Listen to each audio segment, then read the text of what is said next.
what I'm about to show you is it's going to be really tough for you to see.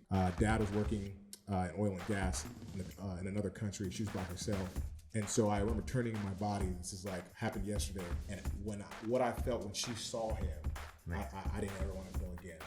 So that was really tough to watch. I think that taught me, some valuable lessons. And I hate that had to happen to a friend and confidant. But kind of like talk about the business side of it, because you really hit that really well in the book. Like, okay, we're giving you all the bells and whistles. Yeah.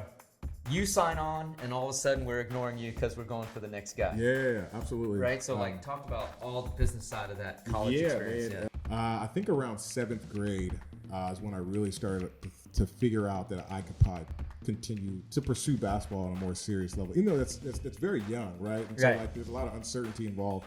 Those lessons that I've learned is what I put into an instrument and a vehicle to hopefully reach other kids that it's not that serious. It's not worth your life. Suicide doesn't make it easier for you. It makes it harder for everybody around you. Yeah. So. Sombering moment, man. Yeah, man. Sombering.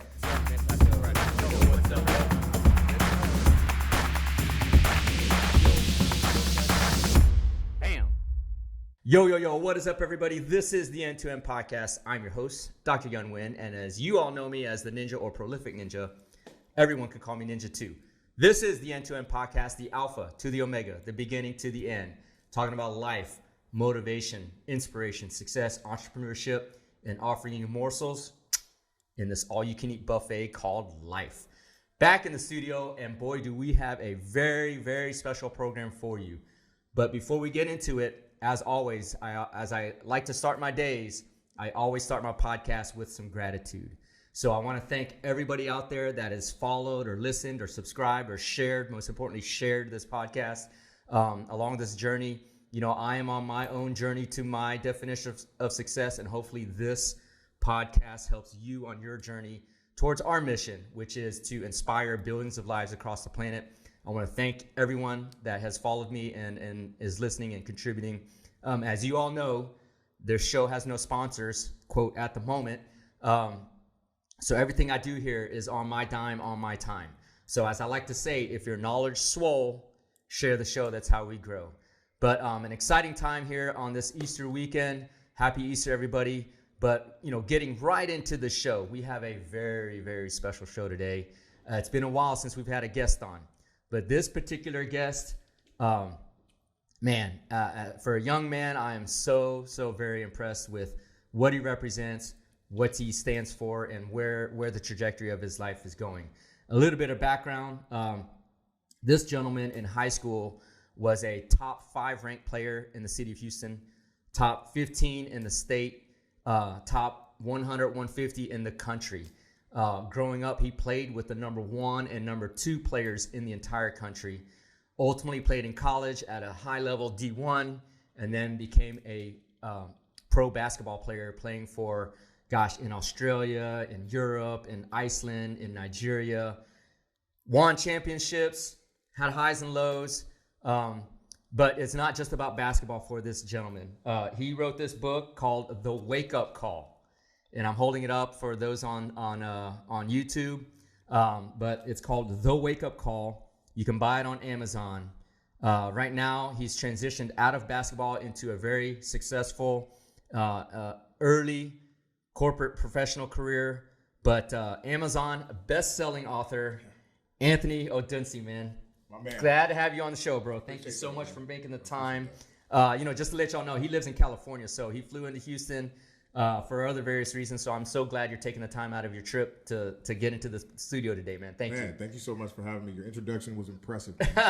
Well, it's certainly earned and warranted, bro. I appreciate that, man. I read through your book, and I cannot say I can't tell you how such a good story you have. Like, not just in the way you wrote the book, but like it really put me in the shoes of you in the book, in the ups and downs of your life, your youth, the basketball journey, and then kind of where you are now. And we'll get all into that. But again, The Wake Up Call, Anthony Odunsi, last name spelled Aodunsi. You can find it on Amazon best-selling book. But so before we get into it, man, like kind of talk about your youth, like what, like you're growing up, Yeah. All that. Yeah, absolutely. So I'm a product of Nigeria. So my mom came to America at a very young age. I'm a first generation American, and my dad was abusive. And so I had to watch that growing up. So early on, I became very protective. I was like a husband to my mom, and then also like a dad to my sister. And I took that stuff literal. I mean, as I was growing up. And so that was really the forefront of who I was just like a protector. But then I also advocated and wanted to reflect on everything that my mom was doing. So it was like hard work, integrity, ethics, morals. Those are the things that she prided herself on. Hard work, especially being an immigrant, not having much and trying to, provide for herself. So I think one thing that happened early that paid dividends for me was we moved from a lower income area to an affluent area at a very young age. And so you talk about one demographic to another, and so it's adaptability. So if you talk about like the forefront of who I am, and everything that I had to do in my life was like to be adaptive. Yeah. You talk about going from low income to affluent, talk about going from one country to the next. How do you adapt? Really quickly. Yeah, similar. So we share similar background. I think we talked about it pre-show. How my family immigrated from Vietnam. Yeah, absolutely. It's learning to adapt to these new environments. So, but in context, so you at a very young age, single mother household, kind of talking about elementary, all that, junior high. That was like, so you were the man. Yeah. You had to learn early to be the man of the household. So like, when did you realize that, or how did that come to be in shaping who you were going to become by understanding you had to be that man of the household, even though obviously your mom was serving dual roles? Yeah, man. I think early on, a lot of people would always tell me, hey, you're beyond your years. And I didn't know what that meant. And as I got older, I started to realize that I was just more mature than everybody else my age, because I was going through something that a lot of other kids weren't going through. Again, it ended up paying dividends, but I was just more mature because life had dealt me that hand. And so my mom was actually going back and forth to Nigeria at a very young age. So my sister and I, she would always say, hey, my one wish, Nigeria's a third world country. My one wish is, if anything were to happen to me, you and your sister take care of each other. Yeah. So me and my sister are inseparable. She just had my nephew now. So it's just all kind of coming full circle. Yeah, congratulations. I appreciate that, man. Yeah. But at a very young age, I mean, my sister and I are driving illegally, just trying to figure things out. And I think one of the priorities were, hey, like, take care of your academics. And so my mom was really passionate about that. And so early on, it was like, hey, academics, religion, church. And it was nothing else about sports. And when you're 5'10" in the 8th grade, I think everybody in the community starts knocking on your parents' door trying to figure out, like, hey, we need him to contribute something to us. And so maybe something that was like a coping mechanism, which was like, hey, my 30 minutes, me shooting around at recess, ended up becoming much more just off the base of something that I watched my mom do every day, which was hard work. Yeah. And so I adopted that trait, and it ended up paying. It ended up being paramount in the long run. That's good, man. So I mean, I think it's so descriptive in the book that you really see the impact of your mom and how her values and all that in your life. Yeah, absolutely. And so a lot of this was learned, or like inherently you just felt that drive, because you always have that nurture versus nature, right? Yeah. Was it already in you to have these traits, and observing your mom brought it out, or is this something you had to adapt to and learn on the fly? Yeah, I think it's a little bit of both. I think you're a product of your environment. So for anybody out there, anything you do is being watched by somebody. And so my mom set a great example. Obviously, being an immigrant, working really hard. There were some days where, hey, we're getting you a bike for Christmas. There were some times where there was nothing for Christmas. It was just more of a conversation. And so then it became for me like, hey, you have an opportunity. What are you going to do with it? And so that's kind of where everything kind of started to harness for me. And then I fell in love with the game of basketball, man. So one thing is, like, basketball is a nucleus to who I am. It didn't define me, but it has built the structure to my life, which I'm extremely thankful for. Yeah. I'm thankful for everything that basketball has given me. And without it, I definitely wouldn't have accomplished or be who I am today. Yeah, awesome. That's incredible. We're gonna get into that, man. Yeah. Because just pre-show, I'm just sitting there as you're talking, just amazed at how it's kind of a focal point for you. And so we'll get into that for sure. Yep. So then, so you talk about moving from a low income area to a more affluent area. Yeah. And it's written in the book. So, but at the same time, you're kind of the lower income family of an affluent area, right? So talk about that dynamic and the adjustment as a young guy. Like, I'm sure there have been situations, us too. Yeah. We grew up in a similar way. Yeah. The least earning family in a kind of nice area. So I remember growing up, seeing other kids have things that I didn't, doing things that we couldn't, but we're thankful, but at the same time, how did that dynamic kind of affect you in any way, if it did? Yeah, it does, man. It definitely puts fuel to the fire. So, I would remember, one day just being outside trying to, play with my neighbor's bike, and they're like, hey, you can't play with that. Trying to play with something else on their lawn, and no, you can't play with that either. And my mom seeing that and then struggling, like, hey, like, how do I kind of make light of this? Like, how does he doesn't really understand what's going on, but she did. And so at a very young age, I was like, hey, like, it is up to me to make sure that I make, sense of this situation, but also make sure my kids never have to deal with this. Yeah. So as I started to get older, very early, I started to realize kind of what's going on.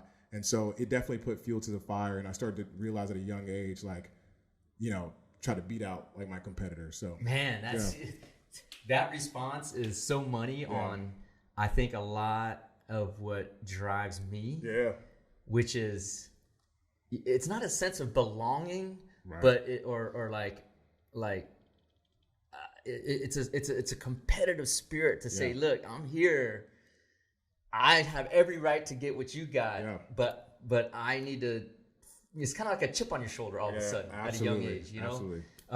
Which is crazy. And you describe that scenario in the book so to a T. And if you want to find out what actually happens, you got to buy the book. Once again, Anthony Odunsi, the author of The Wake Up Call, Amazon best-selling book. You can find it on Amazon, buy it today. But so then you kind of alluded to it. You're 5'10", 8th grade. Yeah.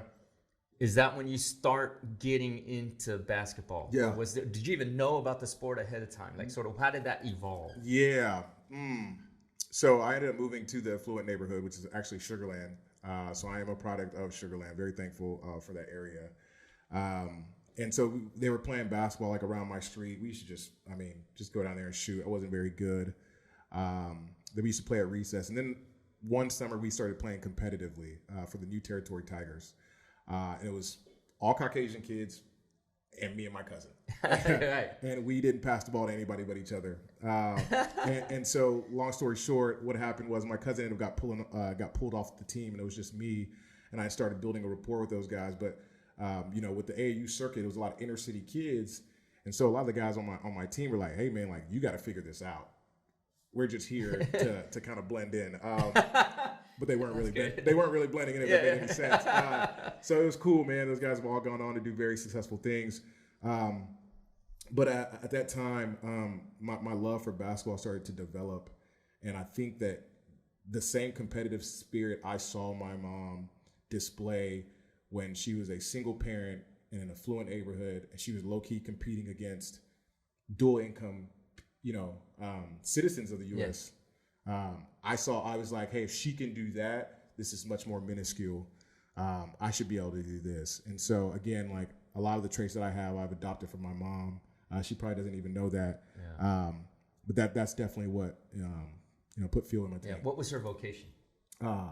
Elaborate on that. What was her career like? What man. Yeah. So this guy in his vernacular. Man, no, it's all good. He's next level. It's early, man. I'm throwing out these words. I sometimes surprise myself. He's next level. So my mom was really a jack of all trades. I think she tried a lot of different things, and I think I saw the inconsistency of that, right? Okay. Of trying to be an entrepreneur when you really don't have any direction, and so.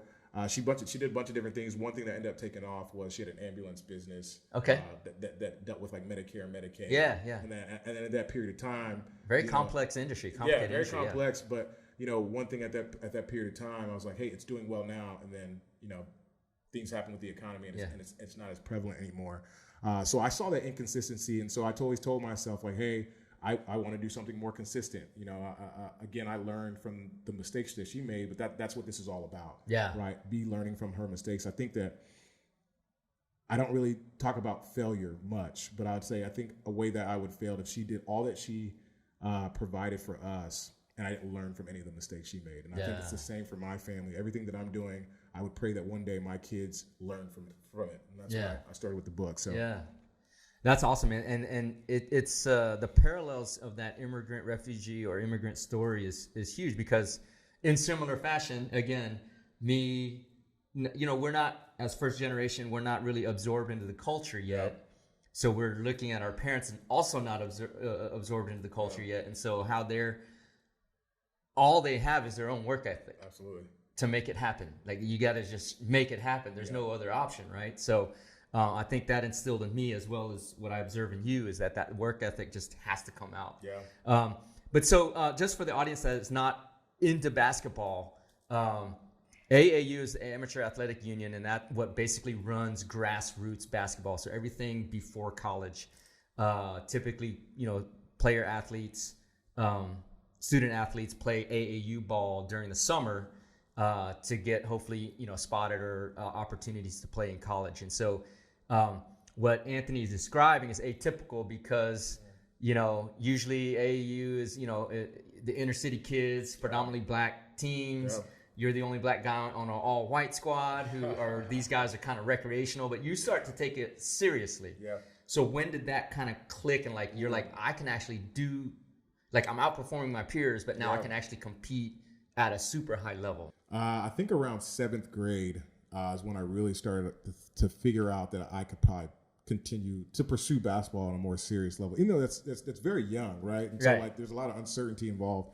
But I think I'm about 5'9", 5'10", we're dominating the basketball at that level. 7th grade, 18, Satartia Middle School. Yeah. Again, number one school in the district, and then I'm obviously the focal point. And so I'm just hey, I think this is a good opportunity. It was very enjoyable, man. Basketball was very enjoyable at that time. So at that point, I really started to develop and harness a love for basketball. And we talk about coming in early, staying late, even that young of an age. Yeah, that's you don't find that very often. Yeah, in 7th grade. It was fun. I think, man, it was actually impressive. A lot of my friends were starting to get into other things around that age, and I was just hey, if I want to get to the next level, I can't do that stuff. And so I started to see some of my friendships kind of drift away a little bit. Wow. Okay, so that's you're recognizing this early, 7th grade. Yeah. So you bring up a very good point, which is, and I talk about this a lot on the podcast, is as you get more and more successful, your circle becomes smaller and smaller and smaller, Absolutely. right? Yeah. Because the relative interests and values and perspectives of what it takes to get to that next level is either absent or not the same. Yeah, absolutely. I think I sacrificed a lot of my friendships during the summer. Obviously, you'd have for school during the year, it'd be it's obviously basketball is a winter sport. And so then during the summer, all my friends are hanging out with each other, and I'm playing AAU. Yeah. My mom wasn't too, she didn't participate too much in the athletic space. Yeah. So I was always at my friend's house that played basketball during the summer.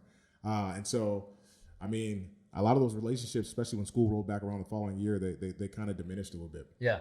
And so through your book, you experienced some academic adversity. Yeah. I don't want to give it away, but there's certain instances where you had to move schools and do different things. But then we get into high school. Yeah.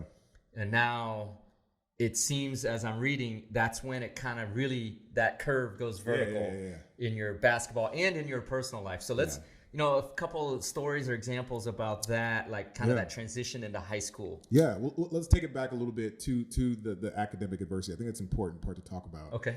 Because I think that it was funny, and there's probably so many people that are dealing with this. I just really didn't care. I was like, I'm hooping. I don't care about stuff. I'm 12 years old. I just didn't care, and I had people approach my mom again. You remember, the immigrant. Yeah. Just trying to make ends meet, and then she's dealing with another. Caveat in our life where it's hey, your son's underperforming. We think that he might have a special, disability, which was extremely difficult to hear. And I'll never forget the day. I got picked up, and my mom was like crying in the car. But she had my favorite food, which is Chick-fil-A. That worked full circle. We'll get to that later. And I was like, man, why is mom crying? And one thing about my mom is, especially as an immigrant, is like we're not allowed to show weakness. And strong woman. She didn't want her kids to ever see her low, and she honestly didn't want us to see her too high either. And so I was like, why is she crying? And then the following day, I ended up going to a different school. It wasn't until like years later where I really figured out like, just what. Something happened in that conference room, and they ended up telling her like, hey, I might have a special bit. And she's like, hey, like that's my son. Like I created him. How dare you tell me there's a disability? There's a disability. Yeah. So me seeing my mom go through that situation now changed the trajectory of how I focused on academics. I took it to the next level, and I think from 8th grade on, I was an AB honor roll. Man, that's awesome. And it's just effort. It's just that's effort. Awesome. And it's a kind of a recurring theme I'm seeing in the book and here is like. You either through your mom or through your gift is that you always find a way to turn that negative into a positive. Yeah. Right. That's good that you talk about that. So I think one thing that like as we're starting to build this rhetoric and this narrative, even around this podcast and around this specific like session, is like I think it's easy for people to say no. Like I think it's easier to be like a naysayer, like a victim, like a victim. It's easy to say that. I think it's hard. To well, at least it shouldn't be hard, but I think it's not the narrative for you to like push someone or dig deep to overcome adversity. Yeah. Or even tell somebody like, hey, you got this. It's easier for people to say, hey, like that can't be obtainable or something like that. There's a bunch of naysayers. So I think that I found peace and power in like trying to overcome adversity. That's cool. Goes back to that chip on the shoulder, man. Chip on the shoulder. So then you're in high school. Yeah. And in your book, like that's where it really takes off. Like talk about how dominant. I mean, I don't think people understand like there's levels to basketball. There's like good, elite, but like I'm reading it's like you're dominating everybody, every game, everything. Like talk about that. Yeah, man. Oh man, that's such a enjoyable time in our life. High school. You leave your house, or your parents are paying all the bills to eating lunch. Everything's kind of figured out for you. So just even reminiscing when I was writing the book, it was very therapeutic. Man, that transition to high school was huge, and it's like things start to take off, and I didn't even really know it was taking off. Transition to high school. Rankings were big then, but not too big. Again, I was bigger than my peers. And then I think one thing happened. School basketball, because of being kind of the vocal point, allowed me to kind of flex being the priority. And then AAU, everybody was so successful, I kind of figured out how to play a role, and it was kind of going back and forth. So you were the man, and then you also played with other high-skilled individuals. Those guys were extremely talented, and they'd been playing it for years. Yeah. So they were doing things that I couldn't do. But I think that what worked inversely for them or against them was like, I wouldn't even say I reached a ceiling. You're just seeing a level of success too early. And that hurt some players. Because it came too easy? It came too easy, and they reached their peak, and they were just better than everybody. And so it's like, hey, if nobody's in front of me, I don't have to put in the work. I'm not trying to grab anybody. But every day when I went into practice, I was like, man, I got to catch these guys. These guys are really talented. So that shift to high school was great. I played with an extremely talented player, Raymond Penn, who ended up signing to Oklahoma State. Arguably the most talented player I've ever seen. Okay. And I truly do believe there are people that are put on this earth to play basketball. I think I said that earlier. Yeah. But what happened was I had a decent freshman year and ended up becoming, in one of the top regions or districts in the country, ended up becoming a newcomer of the year. And then after that, things really started to take off. I think that initially my conversation with my high school coach, Craig Brownson, who's fantastic. He's done really well at Travis. My conversation with him was like, hey, like, I don't want my mom to pay for school. Right? Let's be realistic here. Like, I want to go to the NBA, but like right now, let's just make sure I get school paid for. Yeah. And then I look back as a 16-year-old sophomore, and I get an offer from Vanderbilt at 16. That's crazy. Yeah. So that was my first offer. So very grateful for that opportunity. Yeah. So how does that feel? I mean, freshman, sophomore, you're 15. Yeah. And now you're like in the national media, national spotlight. College now, Vanderbilt, great school, coming to you saying, "Look, we'd like for you to come play with us." Yeah. Like how do you? It takes a level of maturity to handle that, but at the same time, how do you just not like? Yeah, let it get to your head. Let it get to your head and go crazy with it. Man, I think you have to look at the long goal, right? And I think that it was like, hey, I'm this close, like I can almost taste it, right? At that point, I was smelling it. I was like, man, I'm close enough to almost taste it. So it was almost like, hey, now it's time to kind of kick it into another gear, right? So it motivated you. Oh, it motivated me. Because some people can step back. I got it already. Yeah. I'll lay back and, Yeah, but there was always like, I always looked at like, and this is like, I always say like the best thing about somebody is oftentimes the worst thing. And it's like, after one accomplishment, I'm like, well, how do I do it even better? How do I do it better? See, that's the trait of a true winner. I don't know if you read Tim Grover or anything, but Tim Grover's great books, Relentless, and there's another one, Winning. And he was Michael Jordan's trainer, D. Wade, Kobe Bryant. And the true trait of winners is once they climb to the mountaintop, they're looking for the next mountaintop. Yeah. Right? Yeah. Or else you just slip back down. But great books. I would highly recommend. No, that's good, but that's tough, right? I would say not as good as this one. No, I'm saying no. This is a great book. But so you're looking for the next peak. Yeah. Which is that a learned thing, or is that something from within? So I'm talking like because this applies in business. Sports is a great analogy for business and life, right? So some people like they make a big one, like we might get a big verdict, and then we kind of relax. Right, and I'm like, oh shit, I got to get back to work. Versus people that are just hit it and then like, okay, what's next? What's next? I mean, I think that's a true trait of a long-term champion mindset. I think it's a great thing. I think I'm very thankful to have adopted that trait. I think it's natural. That part's from within. I don't know if that came from being a product of my environment, watching my mom. I think that part's like within me. But I also like, I challenge people because like at some point you want to get that gratification, right? You want to enjoy where you are, enjoy the moment. And I think I never did that. Yeah. I think I never really enjoyed where I was at. I always looked 2 steps ahead. And I think that kind of hurt me later on. Okay. But that was kind of, I'm reading a book right now called The Gap in the Gain. Yeah. And it talks about living in the moment versus, hey, I'm not happy with this. After I just got an accomplishment, I'm living in the gap. What's next? Yeah. Comparing myself to who's next to me, those type of things. Got it. Yeah. I think it's a delicate balance of being there. Yeah. Versus planning too far ahead. Yeah, absolutely. And sometimes when you're there, it's the mindset of being that mindset in the present. Am I not good enough? What am I missing? Versus like, okay, I got to do this. So it's a very specific mindset. Yeah. So in high school, you're rocking. You get your offer in Vanderbilt. Yeah. And then all of a sudden, the number 1 and 2 ranked players in the country come to your school. Yeah. So I've been in situations where you got 2 alpha dogs trying to battle it out. Yeah. Now you got 3 alpha dogs, right. Along with, their family or, not to get too political in it, but, strings being pulled behind the scenes, who knows?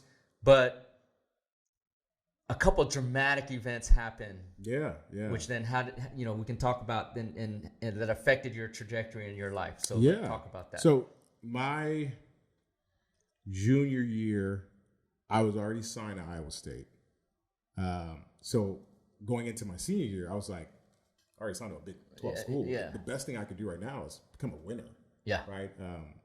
Selfishly, I've gotten my individual accolade, which is signing early to a Big 12 school. That's big time. Yeah, I'm very thankful. And I think when we look at the statistics, even more as I look at now, I was like, man, like I was really blessed, right? Yeah. 6'4", wasn't super athletic. Like, how did I get that type of attention? And so I actually called. I heard that they were at Straight Jesuit and things weren't going as planned. And so I was like, hey, let me give their dad a call. And so I gave their dad a call. I remember it was like after a tournament. I was like, hey, Mr. Harrison, this is Anthony Odunsi.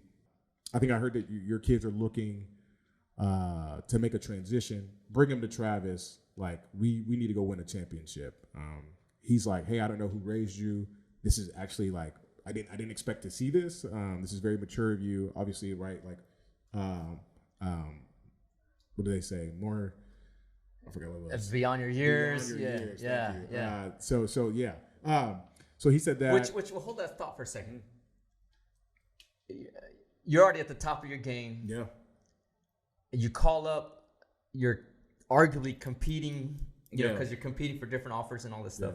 Your nearest competition locally, calling up their dad saying, let's play together. Yeah. Number one, a lot of people, they call it the 2,000-pound phone for a reason. Like, not a lot of people just pick up the phone and call randomly. But number two, you're inviting in competition into your life. Yeah. Right? What kind of, like, that's just out there, man. Like, kind of talk about that. So they were in a different class. And so I wasn't really too worried about, I just really wasn't worried about what it would do to my image. I was like, hey, it's not that big of a deal. I'm already signed. I think that what people don't understand is that, like, people like to see winning teams and they come to see, like, product of winners. So they want to, I was like, hey, this can only help me. Right. You know, bringing them and inviting them over. I didn't think it'd be detrimental in any way. Boy, was I wrong. Was I wrong? Yeah. But the thought was to ultimately, like, win the championship. And so again, put that icing on the cake of your high school career. That's it, man. Yeah. Like, become a really good winner. But things took a different trajectory. Yeah. So I don't want to ruin it for people that read the book, but there's a tremendous amount of conflict that ultimately played itself out and that affected your college career.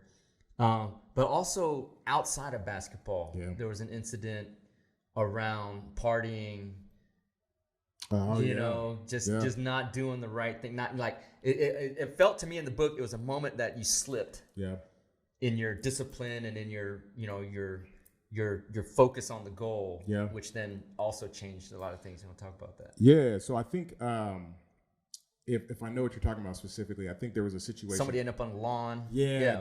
That yes, exactly. So for the first time, I was like, everybody's just like, hey, man, like, and it's so funny. I actually saw DeJounte Murray talk about it today. Hey, you're not having any fun. I think what fun, what success, what, you know, unsuccess, what all that looks like to, you know, me and you and another person is different, right? It's all up to that person's discretion. And so for me, fun wasn't drinking and partying. Like, that wasn't, you know, wasn't what I was doing. Like, fun was like going to the gym and getting 1,000 shots up. That was truly fun to me. And then that's when I realized, like, everybody's really built differently. But I obviously got convinced to finally go to a party. I went, and then it taught me a valuable lesson. Went to a party. One of my friends overdosed on something, and for the first time, after the first party I went to, I had to be the one to kind of explain that to his mom. Yeah. And it was really tough. Another immigrant family, I think that he was from a Native American descent. And so, you know, I'll never forget, you'll have to go obviously read the book, but that night, knocking on her door, I blocked him with, like, my frame. And I was like, hey, you know, Mrs. Such and such, what I'm about to show you is really it's gonna be really tough for you to see. Dad was working in oil and gas in another country. She was by herself. And so I remember turning in my body. This is like happened yesterday. And what I felt when she saw him, I didn't ever want to feel again. So that was really tough to watch. I think that taught me, you know, some valuable lessons. And I hate that had to happen to a friend and confidant. But, you know, that's a heavy experience for, again, a young, you like lived a lifetime in a short life. Yeah. Absolutely. So you have that, these kind of mature, advanced, accelerated adult moments as a young man. Yeah. And in the book, you also keep talking about how not having that father figure or mentor guide your decision making. I think this kind of offsets in a way, but also makes things a little more confusing to you as a young man growing up.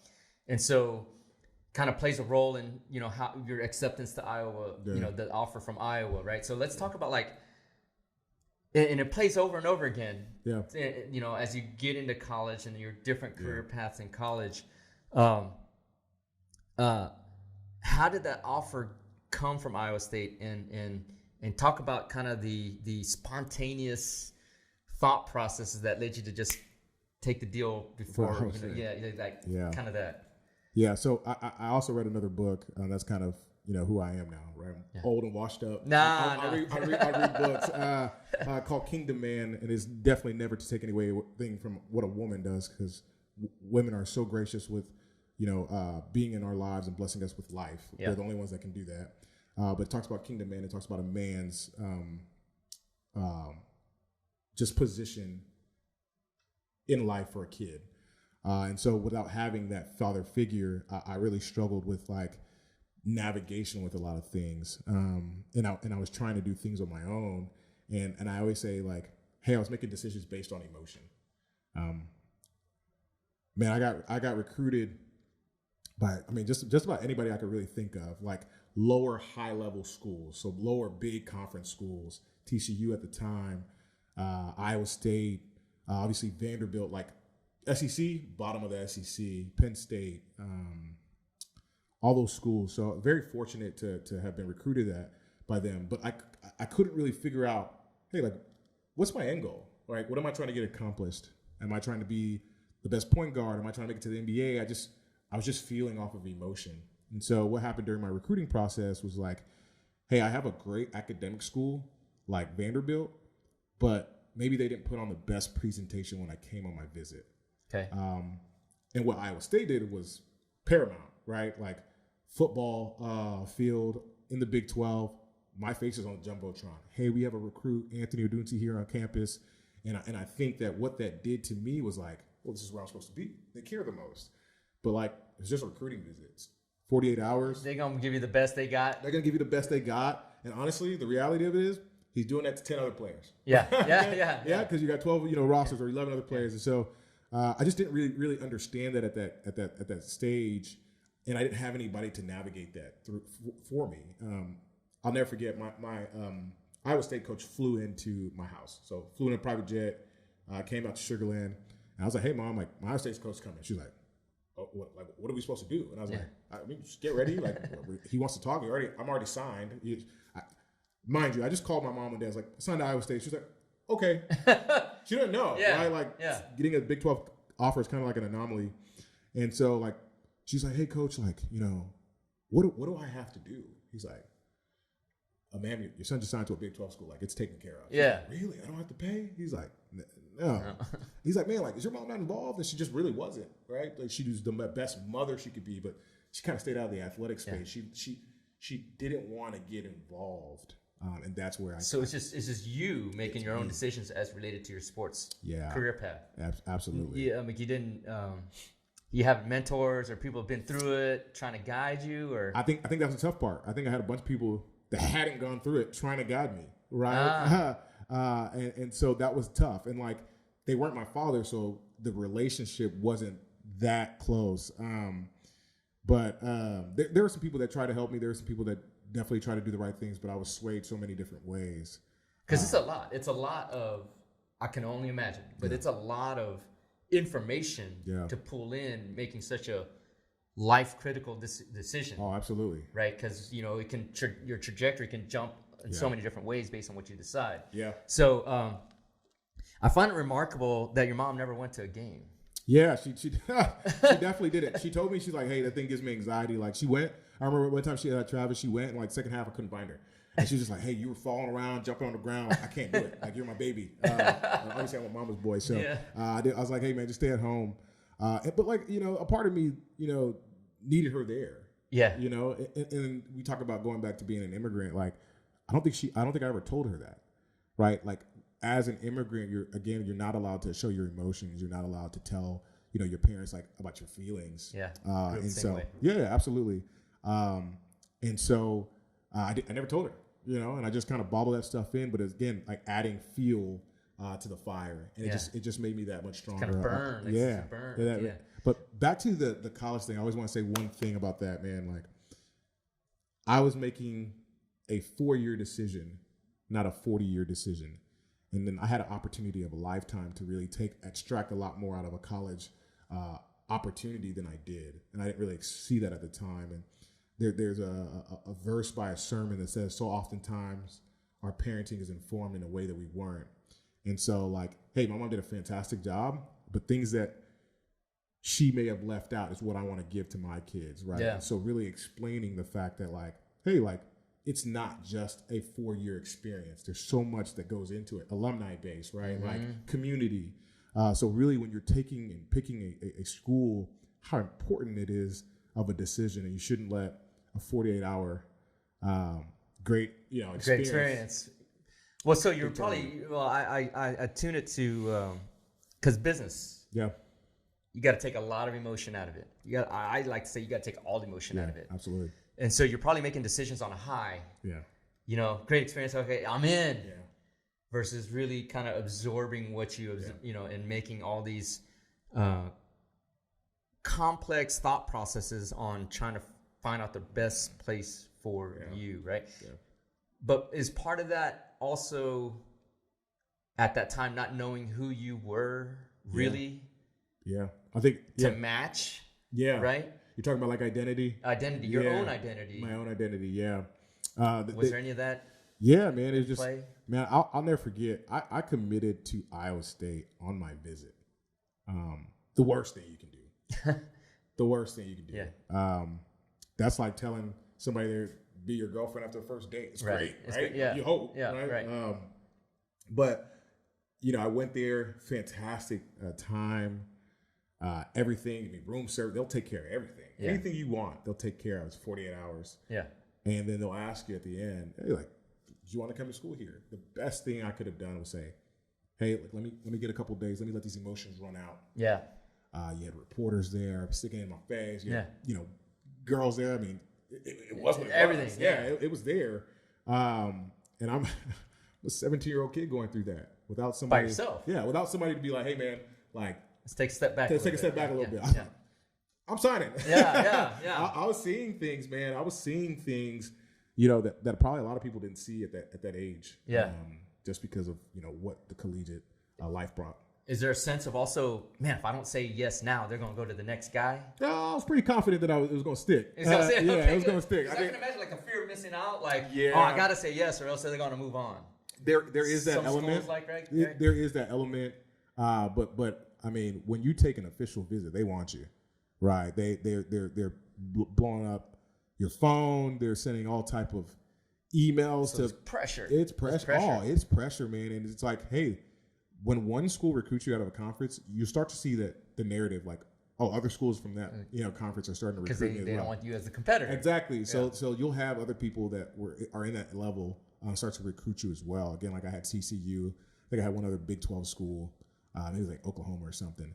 And you just start seeing like everybody's starting to kind of recruit the same people. Yeah. And it's all a business. That's a whole nother conversation. But like, well, let's get into that because I like to say like at that level, literally there's millions of dollars at stake. Yeah. Careers and families at stake. Yeah. It's all about winning. Careers and families, Like, cause the coach that has a losing record, he gets fired. That's his career and his family. Like, and all the assistant coaches that are with him. So it's business at the highest of high levels, right? Yeah. So, and it's crazy that whole industry relies on decisions of 17, 18-year-old dudes. Yeah. Yeah. Right. And girls on the girls side. So like, kind of like talk about the business side of it. Because you really hit that really well in the book. Like, okay, we're giving you all the bells and whistles. Yeah. You sign on, and all of a sudden we're ignoring you because we're going for the next guy. Yeah, absolutely. Right? So, talk about all the business side of that college experience. Man. You start to realize, obviously, once you're in it, which is a little bit late, what exactly is going on. And so this guy, or this woman, I mean, however it is, either male or female basketball, but this guy is calling me, giving me the best pitch. Takes me on this 48-hour visit. It's fantastic. But why, when my first day is on campus, he's starting to treat me a little different? Then I'm 3 weeks in and he's not even talking to me anymore. But then I see somebody who's in the same shoes that I was in getting that same treatment because it's an evolution and cycle, right? Okay. Once you sign, we got to go get the next guys. Yeah. You know what I mean? And it's a business. And so it's like you can equate it to anything, but like think about it like car sales. You get one sale, hey, now I got to go get another one. Right. And another one and another one. And you have to keep on going because at the end of the day, you're trying to feed your family, and that's really what it was at the end of the day. Yeah. Talking about the coaching staff. The coaching staff. They're just trying to feed their families. And so I think one thing I never want athletes to understand, or anybody in this world, even in the corporate world, is that, man, we are really a statistic. You stop performing your job, next person up. Results matter. Yeah. There would be days, and this ended up coming in from junior college. We can get into all the transferring, but I remember this coach was like, hey, we think we're about to offer you. You think? And I'm realizing that they're waiting on another guy's decision. It's a business. You sign, I don't get the offer. You go somewhere else. Hey, man, you're the next person on our list. Yeah.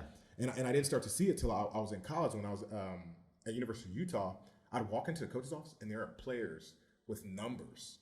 And then some days I'll come in there, and the number would crossed out. That means that person signed somewhere else. Yeah. And it's a real business. And then, man, these are kids' lives. Yeah. Right. Like some people's parents are depending on it. Like it's so tough. And man, really, your scholarship's only really worth a year. And so we talk about interdependence, what you can do for a corporation.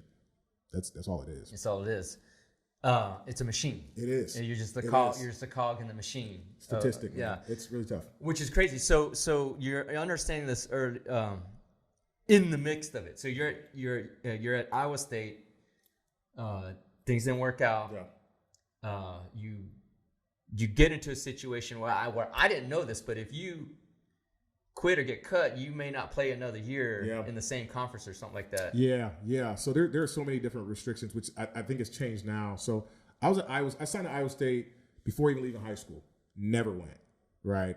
We talk about emotion. I think there was a time where Iowa State was going to start, changing conferences, and somebody called me up like, hey, you need to make sure you go to a big conference. Iowa State's probably not going to stay. I was like, okay. This person was pretty influential in my life. I was like, all right, I need to leave. So I left. Didn't verify, nothing. I'm out. Like, who did I think I was? Yeah. Right? At that time, you're on cloud nine, and so you're just living at the top. And so I was like, I'm out. And my recruitment blew up. I mean, I think. So when word got out that you decommitted basically from Iowa State. So the funny story, and you get into weeds of it in the book, but I made some calls to make sure I had a scholarship available. Okay. Right. So I was like, hey, if I'm gonna pull out of this, I gotta call somebody and ask. Yeah. Will I have a scholarship? So we called around. It really didn't take long. They're like, oh, Big 12 player? Like, absolutely, we'll take him. So I came out of my recruitment in the middle of my senior year. It's actually towards the end. It blew up. I mean, I think not the following day, but the day after that, I think I had like 12 to 15 coaches. And everybody was just like looking around. I was like, man, this is serious. Because at that point, it's really late, and like I'm probably one of the better players available. Yeah. And people are just trying to grab you. But again, like now everybody's showing you this attention, but like, do they really have a spot for you, or are they just trying to get the best player available and hoping it works out? Yeah. I think what a lot of coaches do is let's just get the best player, and then we'll figure it out. And if it doesn't figure it out, then we'll go find somebody else. The business behind it. Yeah. So yeah, that's a little bit about what happened. And so end up going to a couple different visits that year. I think Butler went to the Sweet 16. Ended up visiting that school. I didn't get offered because something I said. You had to find that out in the book. Watch your mouth. Know your audience is what I like to say. It's not like it was anything like detrimental with my vernacular. It was just like, hey, the way I handled an interaction with a coach, like told them a story about me. Brad Stevens is now the president of the Boston Celtics. So think about the decision that I made. Man, had you went there, built a good rapport with Brad Stevens. He's a Celtics coach. Right. We're talking about bigger than the NBA. We're talking about like not even using like the physicality. Like Brad Stevens is not going anywhere, right? Yeah. We talk about sports. Like the older you get, the less tenure you have, or the less time you have. Due to the physicality of things. But like Brad Stevens is going to be there for as long as he wants to. So again, like a relationship tarnished just because of something I said. So obviously athletes definitely know your audience. End up going to University of Utah. Had a great visit there. Another D1 big school. Oh, Pac-12, fantastic. Best travel in the country. You're talking about Arizona State, Cal, Berkeley, USC. Not bad places to play. I was like, why not? My mom in the whole time was just like, All right. Okay, good. Go. You like you going from Iowa State to Utah? Like, we got Mormons over here. We don't know what's going on. So it was great. But even like to the beginning, adaptability, I was able to adapt to Utah really quick. Went to Utah for a year, transferred to JUCO. I went from eating filet mignon steaks post game to eating some cold biscuits and traveling with females in a bus. Yeah. Okay, so that's a huge transition. Yeah. Massive D1 Pac-12 school. Yeah. There's some elements in the story where, things weren't going well. Yeah. You got hurt one game. Yeah. And then kind of that led to a transition out of Utah. Yeah. Which, kind of in that gray zone. Yeah. But then that transition to JUCO, like that's like a big step down. Yeah. So to speak. How did you handle that? Like what was that experience like? Because you're highly recruited, all these offers. You go from, huge D1 schools to all of a sudden, man, was it nobody wants me, so I got to go to JUCO? Or it's like, let me take a step back from JUCO so I can bounce up? Like, sort of, what was that? Yeah. JUCO is, for those of y'all, is junior college. So it's kind of, people would perceive it as a lower level of collegiate basketball when you were at the highest level. Arguably the lowest. I think typically kind of the rhetoric or the narrative behind it was, if you go to junior college because you didn't get the grades, right? Yeah. That's not really what it is. Sometimes it's a stepping stone for people that are just underdeveloped or whatever it is. I mean, they're pro players at NBA JUCO. Players, most talented player I've ever seen were in junior college, but guys that academically couldn't get it right,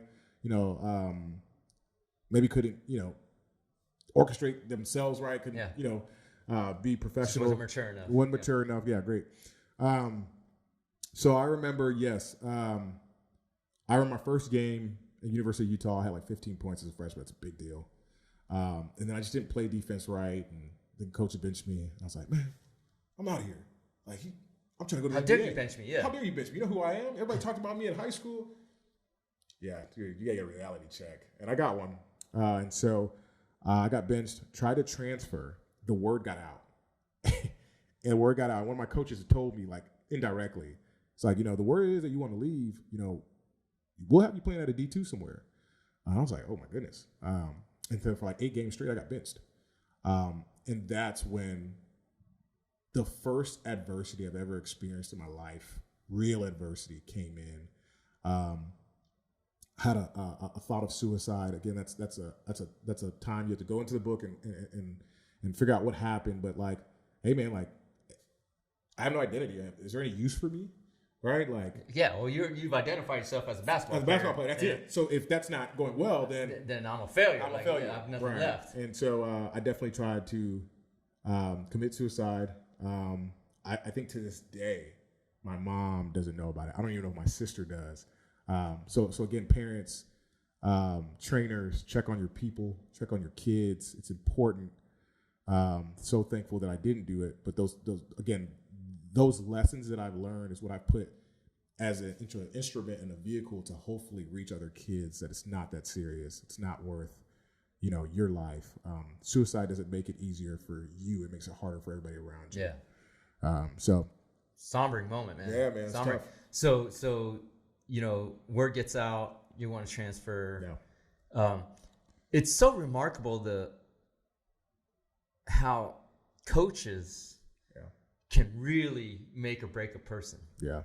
Right? They find out you're getting transferred, which basically they're taking this as a rejection of their program. So they're like, well, this guy don't want to be here, so we're just gonna shelve him. Yeah. And then so you had a tough time finding another spot. Yeah. So I think like I got recruited by, again, like even thinking about like NCAA tournament, like Jerome Tang wrote me TCU coach now. Kent State. He wrote me a handwritten letter. Great guy, love him to death, and he is what every college coach should embody. All his characteristics and qualities, fantastic. Yeah. But I was at such a high level, and now I would have to essentially, if I went D1, I'd have to be sitting out. So it's a year that you can't provide a service for someone. Yeah. that's when you really start to figure out people's true colors. I couldn't get any offers. In addition to, because if you transfer, you got to sit out of here. You got to sit out of here. So typically you would have to be a really, really talented high school player, top high school player, or you would have had to have good statistics where you were. I always say you're only as good as your last game or your last season. Okay. So if you don't perform, tough. We got a next 100,000 kids ready to come out next year. They got full eligibility. Yeah. So to think that you're irreplaceable is just not reality. Yeah. And that's in the business world too. You can be taken. Your spot can be taken. Yeah. Easily. Had a couple of offers. Wasn't what I wanted. I'm used to the big schools. What's that like? Where are they all at? Why not? So you're getting a sense of entitlement that's holding you back here. Is that what it is? So I needed some humility. And I got it. And God gives it to you, right? Oh man, He gave it to me, man. The most humbling stage of my life. So deleted all social media. Obviously, had the moment of suicide. I alienated myself from everybody. There were days I slept with my. You don't know anything about Utah. It gets cold. I slept with my window open to make myself sick. It got bad. Wow. And so I was like, hey, in order to get back to where I know I can play at, I need to go to junior college, right? I need to go kind of reset, and pull myself together. People always called and told me, "You're not a JUCO guy." I didn't know what that meant. Yeah. What does that mean? Yeah, what's it mean? Yeah, right. You're looking at what does that mean? I can't ball. I can ball. Yeah. That ain't what that meant. Go to JUCO. You'll figure it out. We're talking about the lowest form of education. Community. It is pretty. It's the individual values aren't as kind of instilled as normal. And so I remember I signed to the school. They tried to put on a good visit. I'm like, good. Let's be real here. Hey, can you drive up here and come to our campus? We'll pay for your gas. I was like, man, what? I'm used to flying. I used to fly in private jet. Yeah, absolutely. So I go. It's so funny, man. I go up there and it is an old school that Jimmy Butler went to, Tyler Junior College, and that's actually a nicer junior college. Yeah. You go up there in Tyler, it's a really nice school. On my way there, my friend's dropping me off. Shows you how involved my mom is. At that point, she's like, my friend's just dropping me off. And whatever. Yeah. And so I remember he's Googling stuff on his phone. He's like, hey man, I think there was a big brawl there. And I'm like, brawl? What am I getting? What did I just do? Fights at school, yeah. Fights at school. We talk about adaptability. Yeah. It's feast or famine in junior college. You have to make it out. And I always say it's like I did a bid. It's like I was in prison. That's what I felt like. Wow. It is. Well, I remember reading no AC. Yeah, man. In the dorm, you're bunking with 4 different dudes. Yeah, dudes in there. There's a shower that we all share. You guys are gross. People are getting staph infection from not showering. I remember one time my coach, after that we had lost a game before the break, my coach dropped the ball in the middle of the court and was like, show me who's a starter. Man, we were out there playing WWE, man. That's crazy. Yeah. That's crazy. And so it really made a man out of me. But one thing it really did was it brought me down to reality. I saw how quick everything I had was gone. Right? And now you have a tag. You have a junior college tag on you. And some schools don't want you. I was about Pepperdine, Santa Clara. High academic schools. I'm like, a lot of those schools didn't want anything to do with you. You have a junior college tag on you. So it was really rough, man. Even though it's an opportunity to play right away, it was really rough. So at that point in time, I got into it with my coach, and he was trying to push me to go somewhere else that I didn't want to go to. Okay. And I was like, hey, coach, this is school I'm trying to go to. He's like, yeah, but what about this school? And I started to figure out there was something in it for him. Yeah. And then you start to realize, man, these coaches hold all the power. So being successful at basketball is not about how talented you are. There's a lot of luck involved. Talent, yes, luck involved. And the way in which you navigate these obstacles that come in your life is paramount, right? Okay. So talent gets you in the door. Talent gets you in the door. But then it seems like there's a lot of politics. Oh, yeah. A lot of positioning. Yeah. To make it actually successful in a college. Yeah, I think initially the politics were on my side, right? Yeah. Played for a big time coach, Craig Brownson. We did really well. Played for a big time AAU team, Adidas. Top player in Houston, Texas. I think politics were on my side, and I think where politics stopped. But that was based on your results. But based on my results, and then you start talking about hey, are you staying healthy? You know, do you have any coaching changes? There's so many different like variances of basketball that go on where it can enable somebody to either become successful or deter them and not be successful. Yeah. So it truly is tough. The people that are successful, and I think you'll hear NBA players talk about it like, these are not the most talented players in the NBA. There are other talented players, but it's just like, hey, right place, right time.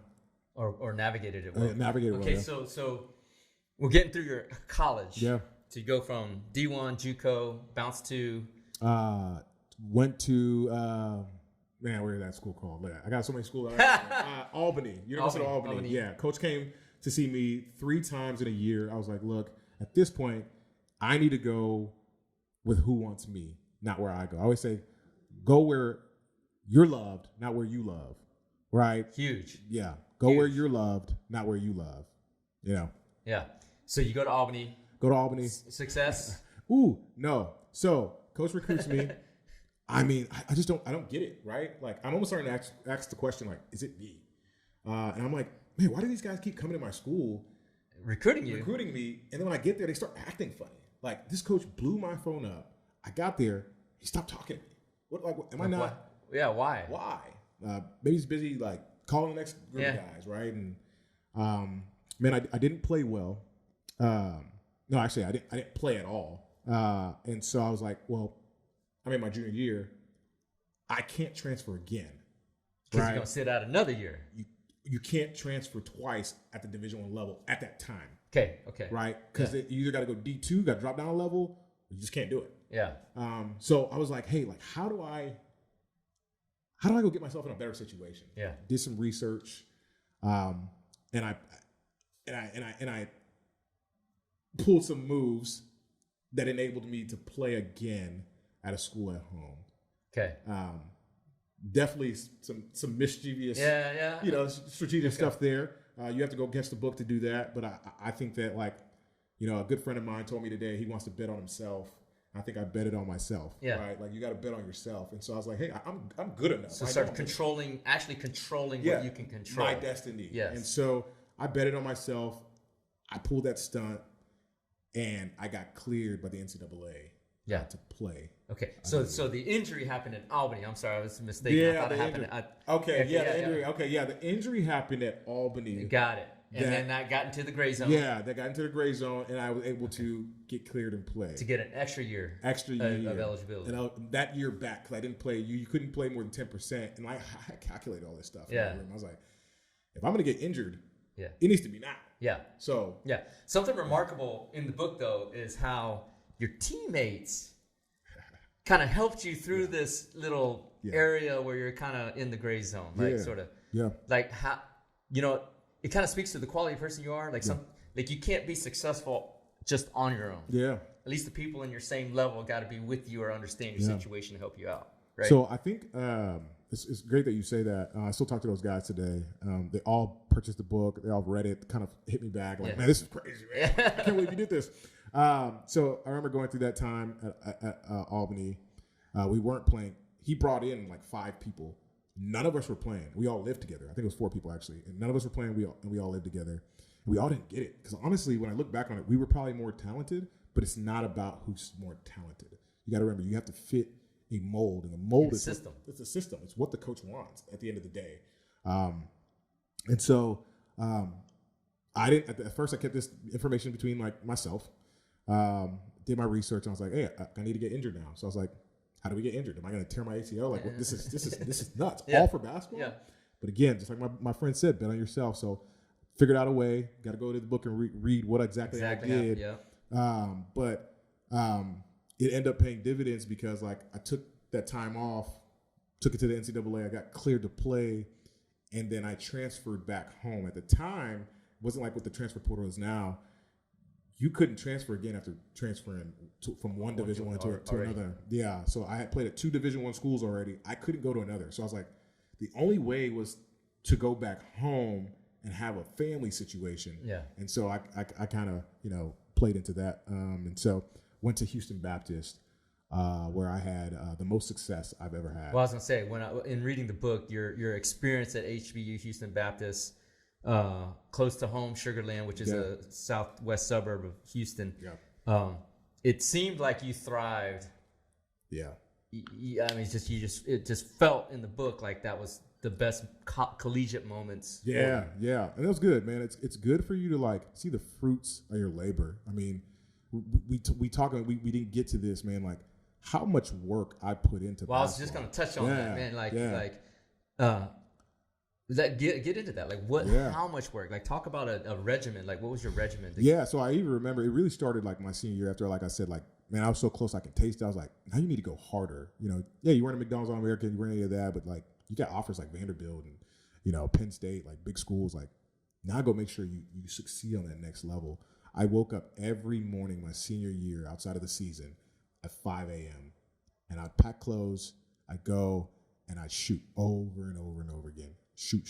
And I had one of my friends, he'd come in there and pass me the ball over and over. Or if I couldn't get one of them that early, I would just shoot on my own, get my own rebound. Talking about high school gym. Yeah, my high school gym. Yeah. And I think what happened was like, I was putting in this much work. How dare I not become successful? Yeah. That's what my mindset was. It was like you owe it to yourself. I owed it to myself. So like before the games, there'd be people trying to hurry up and go out there and get shots. I already did that. I already put in the work. Yeah. Right. You want to go put yours in late? I've done that already. Yeah. But especially as I got to college, man, it got real rigorous, man. I mean, there would be days that we'd wake up at 6 a.m. as a team, right? You got your team. Yeah.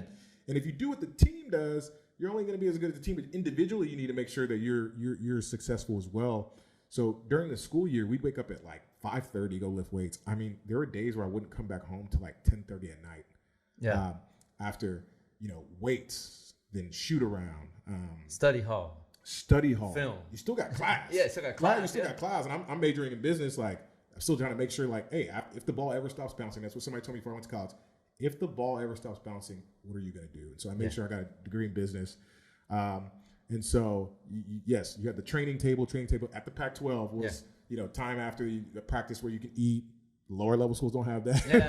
Yeah. I remember you said you're taping your own ankles. Oh my gosh, it got interesting as my career went on, but the amount of work, man. The amount of work. So individually, man, what the work I would do, especially during the summer, was in the morning I would either partake in like yoga or like a 2-hour, ball handling or shooting, and then I'd go home, come back, ball handling or shooting, go home, dieting.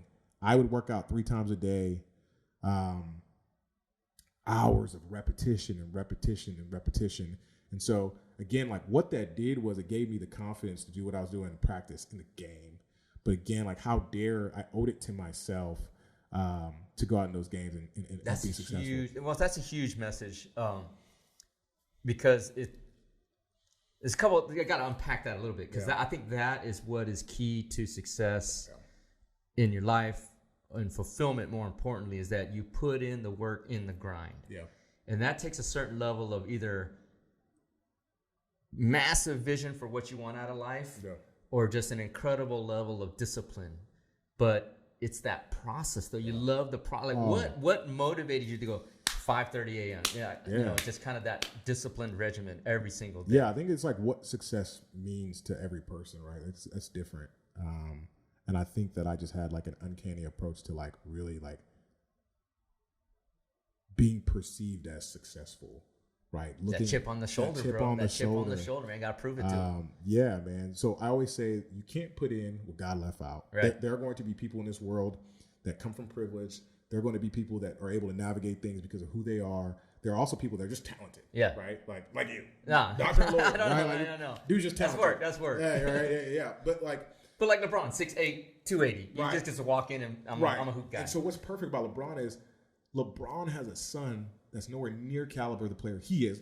LeBron is great, right? And it's a testament to how much work he's put in, but also like, the political side of it. But like, because Bronny is not 6'9", he just doesn't have the same attention LeBron does, right? So you can't put in what got left out. But at the same time, like, I knew that there was nothing special about me. So I wanted to make sure that I stuck out somehow. I think that it's the narrative of life. It was like that in basketball.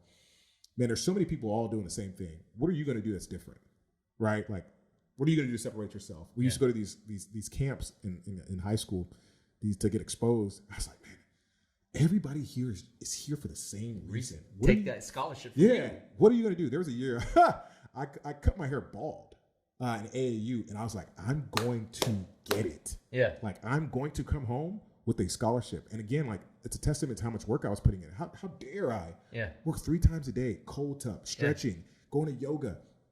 In high school. And I not become successful. Yeah. Like, how dare I? Yeah. So. That's crazy, man. It's crazy. So that work ethic obviously carries through today. But before we get into what's going on today, HBU, solid career. Absolutely. When did you think I can go pro now? What, So I actually had I got there and I had a decent junior year. And then we're like, hey, your junior year is probably not enough to go get paid to go play basketball. You're going to have a really good senior year. So I think that summer I did a business internship, and we're like, hey, like, the reality is, like, you're a smart kid. Like, let's plan for the future. And that's one thing that HBU did. It's such a low level of a school. Like, they prepare you for, like, life. Yeah. Right? Like, it's a low D1. It's a D1. It's a D1, but it's a low level D1. And so it's not like with the Pac-12 where you're like, hey, like, I have one good season. I'm going to the NBA, right? Because that's where they pull the majority of these players from. HBU is like, I got 5, 10 good years. You still ain't gonna hit the radar. Yeah, you going to YMCA. Yeah. So nothing against YMCA players. Nothing good. Yeah. We love you guys. I'm there too right now. So I go on to have a really good senior year. I averaged 20 points within the Southland Conference, 17 and a half points outside the conference, 3rd in the country in free throw attempts, 3rd in the country in free throws made. And I was out there playing bully ball. Yeah. You just I was going, man, and I'm so thankful. Was it the urgency of the last year? Yeah. Think, I think it was, and I think my teammates respected me. Man, I had some great teammates there.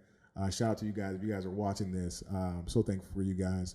But they really they really celebrated me that year. They're like, he worked harder than any of us. Like, let's get him to do his thing. Yeah. There were times like people would grab rebounds and start yelling my name. But where is he? Yeah. Right. We trust in him. Yeah. And I was so thankful. Huge confidence boost. Huge confidence boost. And I think what happened is, like, when your team is believing in you like that, like, you have to play. It's kind of like a man or woman in their family, right? Yeah. Like we were believing in my mom, my sister and I. My mom had to figure out ways to be successful. Yeah. I got people believing in me. Relying on you. Yeah, I got people relying on me. I got people believing on me. Like, I have to, perform. And so, man, I had a really good senior year. I went on to become like first team NA something. And then just some accolades, and then first team all Southland when I was projected second team. So I ended up being first team. Awesome. And then I was like HBU athlete of the year. So again, like, did you man on campus? Oh yeah, that was a great. I had a great time. Take that for what it's worth. Yeah, I got you. Man. I got you. Yeah. In all ways. Always. So then, pro. Yeah. So in the book, it's you. I'm reading the book and I'm thinking, man, college hoops politics is something else. But then pro politics, who you have as your agent, it's like entirely a whole nother level. Man, I'm gonna go need like a beer after this. Let's go, man. I'm down. Let's go. I'm not on 75 hard, so I can do it. Yeah. So, man, that process is draining. So you go from having a trainer, having your, meals, everything, scripted for you. So like now you got to figure it out. You don't know what to do. You got agents hitting you up, and they're trying to advocate for you, and you don't really realize, again, the business behind it. An agent is a liaison between the team and you. You're only as good as that agent is, right? Like, he has to go to bat for you. He has to advocate for you well. But the reality is, I got 10 other people I'm trying to get jobs for. Yeah. And I'm really all throwing them all into the same job. So again, just like, it's almost like I didn't learn from my lesson, because like now I'm talking to these agents and I'm like, who's selling me the best? Who do I trust? And again, we're going into a business. You got to call with the guy at 5 p.m. and he's telling you, hey, I can get you with this team, this team, this team. Okay. You got another call with a guy at 6 and he's telling you he can get you with X amount of teams. What's separating these guys from one to another? And at that point, it's like the caliber player, right? Yeah. So I thought, let me sign to the highest level agent I can. And that was the worst decision I made. Yeah. Because I'm coming out of HBU, not the Pac-12. Yeah. So why did I do that? And so why did you do that? It's a very good question. And to put it in perspective, and you talk about this really well in the book, is that top level agent. Yeah. He's got players he's trying to sign for millions of dollars. He's got Anthony Odunsi. Like, I don't know where he's going to be. He could be signing for millions, or he could be signing for 30 grand. Yeah. So I thought it was and like they get paid a commission. Yeah, they get paid a percentage, a finder's fee. So I think at the time NBA was 2%, obviously a larger contract, and then overseas was 10%. Yeah. So you have $80,000 contract, $8K in the agent's hand. He didn't lift a finger, right? Just making some calls, right? And then I got 10 other players that I'm making that from. Like you could, especially if this is like a side thing for you. You make a good living. But I can understand it is, there's it is pretty much a headache on some. Well, but the point is or the idea for why it was a bad decision to hire that agent, right? Yeah, is because he can go get $1 million deal for somebody, and make $80,000, or he can get that $100K deal for you, make $8,000. $8,000, yeah. And so which is he going to focus on more? Right. but I thought like, oh well, he's high level. He has NBA people. He definitely got the contacts. He definitely got the contacts. Yeah, but like the reality is like, where's that guy allocating his time? Is he going to allocate it to the guy that's going to make him $8 grand? I wasn't making him that, or is he going to make it to the guy that's? I mean, this guy had Jorge Gutierrez. I mean, he had like NBA players. Yeah. Juancho Hernandez, like guys that are making millions of dollars. So he wasn't worried about me. Yeah. He just throw me off somewhere. So that was a big decision I made that worked against me. Still emotional decision? Very emotional. Still emotional. And so I always say God he'll put you in these situations and like probably expects you to fail. But then we're going to put you in it again and see if you learned your lesson. Ah, man, now you're talking about language. Yeah. Now you're talking about language. So if you really go back, and so everybody that's watching, if you really go back and you think about like, man, like I have been in the same situations and I continue to fail him, right? Like, hey, I'm watching, are you losing faith? Watching how you handle these situations. And again, testing. I made a decision based on emotion Again. And so he's sitting there like, man, this dude don't get it. I'm gonna put him in Iceland. I'll put him in Iceland. Shit. And so I went Iceland, I went France, I went Nigerian national team, I went New Zealand, Australia, and then New Zealand was the first time I got cut. Right? Wow. Like I put in, and the worst part about it is the work you put in before you go overseas. I mean, I say some of the toughest times I had during basketball, and I went through a lot of adversity, was going to the gym every day, using your own money to get you there, your own resources. Paying your own trainer if you got one. Everything. Yeah. And not knowing when your next paycheck was going to come.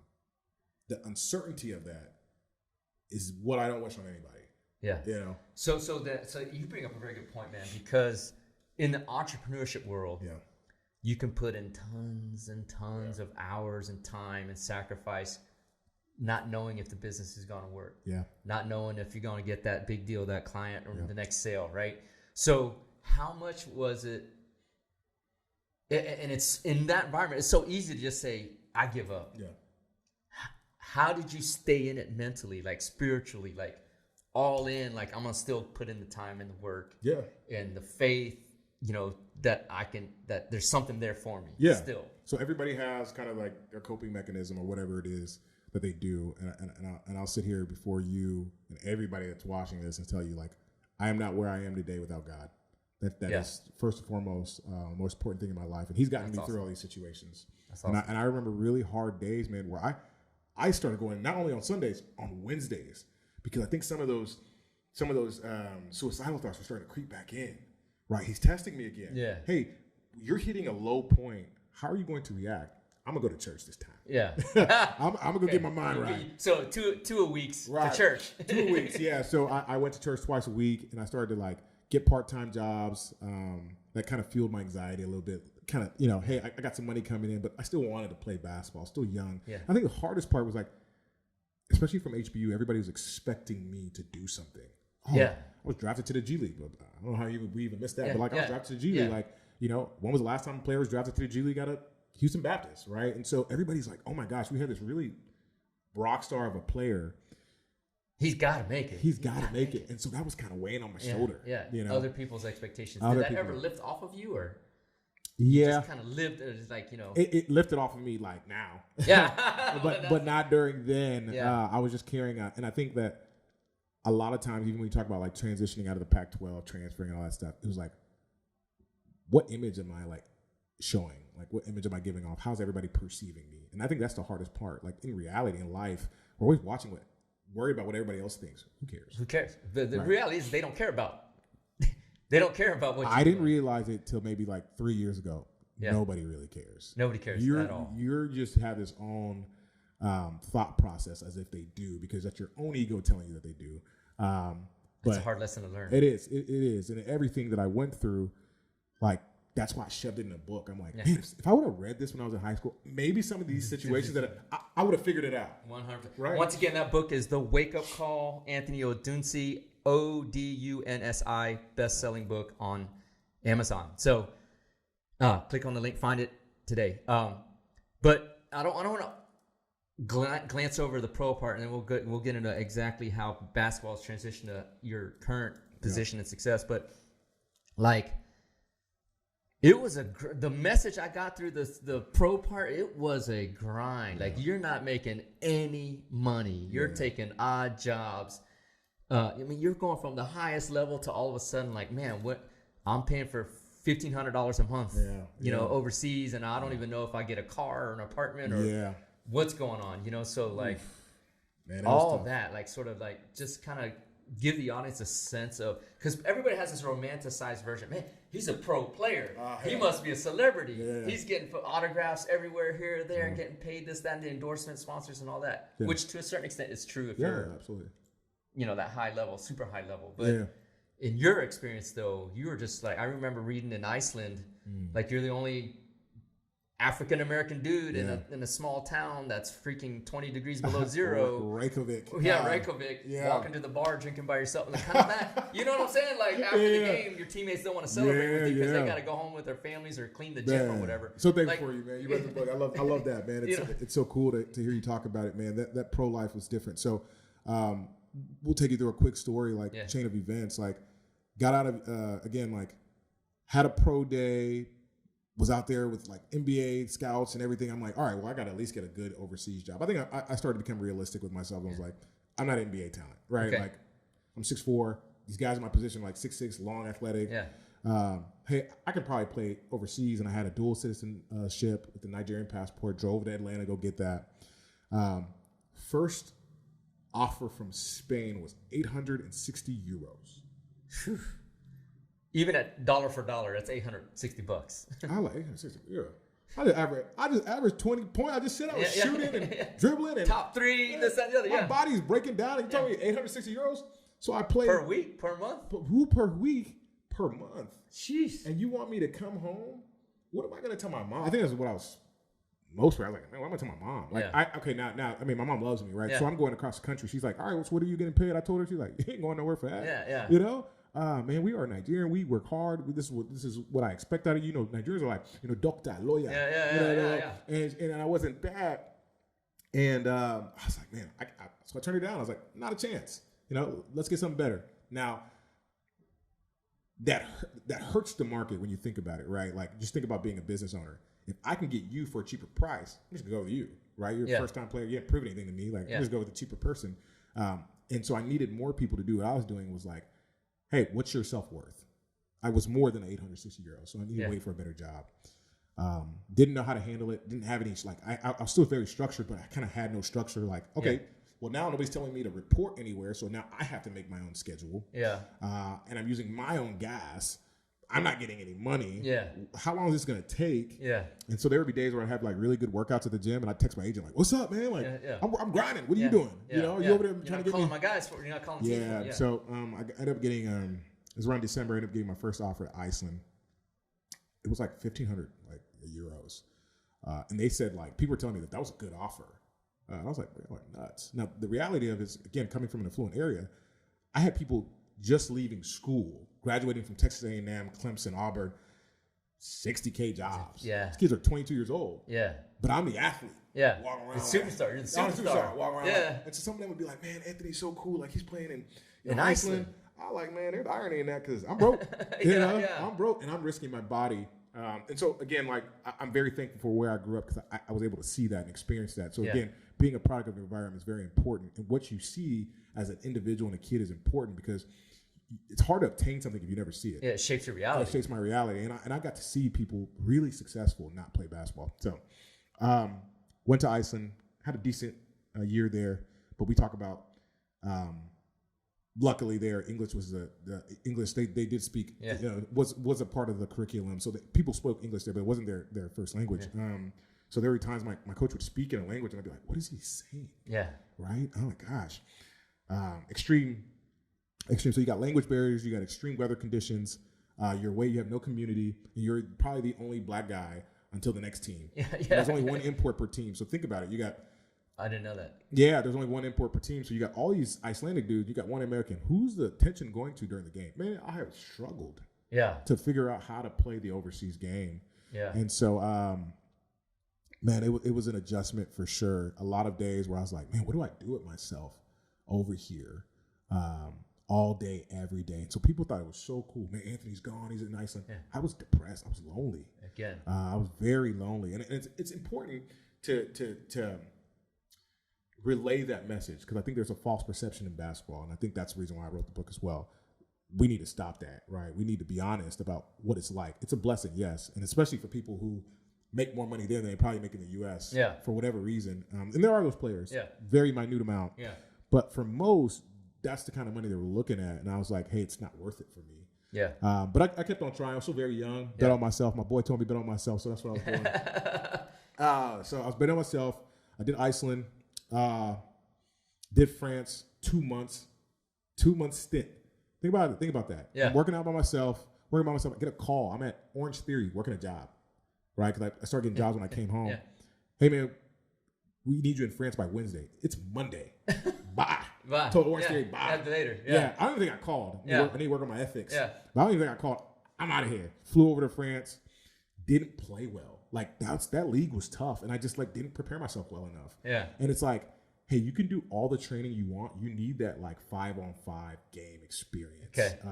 So you could do all pace, pick and roll action. See the court, all that. Yeah, you need those reps. And so didn't play well there, got sent back home, ended up playing for the Nigerian national team. And then, man, when you really talk about betting on yourself, embodying that trait, I remember I came home and my teammate was like, hey, I'm going to go to Australia. I heard they work opposite from Europe. So I got seasons opposite. Opposite. So I got cut. I was like, man, this guy can go. I can go. I'm better than him. So I reached out that night. I had my sister. I'll never forget. I had my sister on the floor, on the computer. She looked up every team on Google, found out their head coach, and I messaged them on Facebook. Email. Right. Faith without work is dead. You got to put in the work. I'm praying to God. I'm staying positive. I'm not jumping off a cliff and trying to commit suicide. But I also got to put in the work. And so I got a feedback, and it was like, hey, who's your agent? We'll contact him. I ended up playing in Australia. Right. That was a testament of my hard work. I didn't feel like I needed to do that. I was like, man, I'm talented. But then I realized, hey, there's 2 Americans per team. We ain't talking about college. We're talking about the country. Right. And there are people from other countries going to Australia as well. Too. Australia's a desirable area. So I got lucky enough to go out there and play for similar money. They take care of all the amenities and stuff like that. But you're really looking at shared car with your teammate. Shared car with teammate. It was I think it was turn right. I think the car would turn left. It was dangerous. I think we were that company should probably be that team should probably be sued. But you're telling me the messaging on Facebook. It reminded me of a part in your book where you're just you're constantly checking for email replies and nothing's coming. So nothing's coming. So cool. It's weighing on your head and your soul. You're bringing all this back. It's good though. It's my job, man. It's my job. Yeah, man. That's so cool. So you can't. Man, I remember that stuff. So I remember it's so funny. Good friend of mine named Nate. He's asking me today. I was like, hey man, I don't set an alarm. My problems will wake me up, and my problems were waking me up.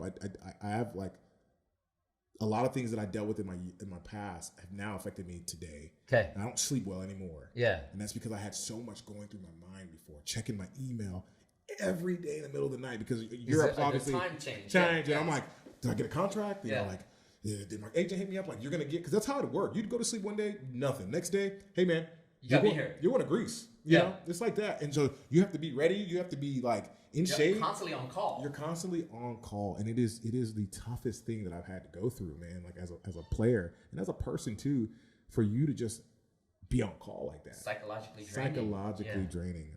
That's crazy. So you play in Australia, and I think those were your best times as a pro. Yeah. Right, and you met a lady there, helped you out, all that stuff. Yeah, right? man, Yeah. like she's fantastic. I think the hard part of that life is like you'll meet people that are great people, but the reality is like you're not staying there. Right? Transient. Yeah, very transient. Yeah, and you're leaving, and so you built these great relationships, and you steward your time well, and you meet people in the community, and the reality is like, man, you could be gone tomorrow. You could be gone tomorrow, and so you're only as good as again your last game. You don't play well, they send you home.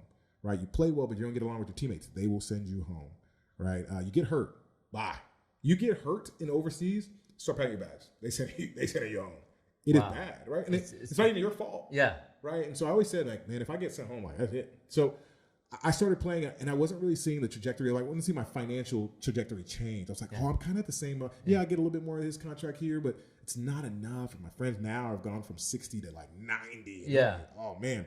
So I had to ask myself a question: is like, how long are you going to let this affect the long term of your trajectory, personal life trajectory, as Anthony Odunsi? Yeah. Right. And so, as they say, man, in basketball, especially, the ball stops bouncing for everybody. The ball stops bouncing at some point. And so I think that the entire reason why I wrote this book was not to deter anybody from living out their dreams, live it out, but be cognizant of the future. And at some point, the ball's gonna have to stop bouncing. And who are you gonna be, and what are you gonna do after? Yeah. And so just kind of preparing for that for that point in your life. And so I luckily, again, with the people that were around me, I had people around me that were like doing certain things, and I was like, you know what? I have to probably start thinking about making this transition. And I wouldn't. How old were you at this time? I started thinking about it at 25. I think I retired at 27. So it took about 2 years because like I started thinking about it, but it was still really difficult. Yeah. Because basketball is my identity. Anytime I wanted to get away from anything that was going on in my life, I played basketball. Yeah. And so I didn't know who I was outside of it. And so I remember I created a resume, nothing on there because I had no work experience. So it'd really be based off of like, hey, this is what I've accomplished as an athlete. Please understand that I can transition that well into something else. And so, like I said, very fortunate to have somebody offer me a job in the oil and gas industry. Oil and gas is obviously very prominent down south in the Houston, the energy corridor. And so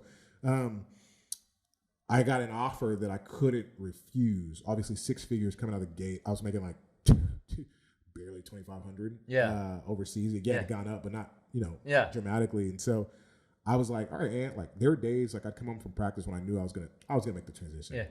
After I saw what oil and gas was giving out. I was crying in my car, hours crying, like this is over for me. How people are gonna view me? Anthony's retiring, right? Yeah. The Olympian, like playing in the Nigerian national team. Yeah. Nobody really cares. Nobody cares. So I was gonna ask you, like, a lot of people just say, okay, I'm retiring on their own terms. Yeah. Or you, in your instance, like it was a transitional period, or was just like, okay, this is it. So I knew it was coming, right? I knew I was like, hey. So I kind of told myself, like, hey, it's gonna come. And I remember as I was going to my Wednesday nights church, my Sunday nights church. I asked God I'm pretty sure it was a Wednesday. I'll never forget. I was at Lakewood, and John Gray was preaching, and I said, Lord, if it's my time to be up, let me know, but don't let me get hurt. Yeah, I don't want to be in pain. Yeah, show like me an injury. Show me in another way. Yeah, and so I always say like you have this route for yourself, right? Like, hey, I want to be a doctor, lawyer. Yeah, this guy over here must be nice. But like God ultimately has something else for you, and you'll try to kind of depict of what that looks like. But ultimately, His say so. Yeah. So I remember I prayed that, and I went to New Zealand. I got cut after like a week. I got cut. How do you even figure out how good somebody is in a week? Yeah. And so I got cut. That situation, you got to read the book. It was terrible. About how that thing got handled. And then I'm on my flight, right? Mind you, I have my flight from Palmerston North to Auckland, which is the major city in New Zealand. From Auckland back to Houston. Okay. I give my shoes that I just bought, KD's, remember that? KD's, give them to like some random kid on the road. I'm like, here you go. He's like, black man, athlete. Yeah, that's so cool. And so I take my first flight from Palmerston North to Auckland. My agent calls me. Anthony, don't get on the next flight. We're sending you to Australia. You got 2 offers.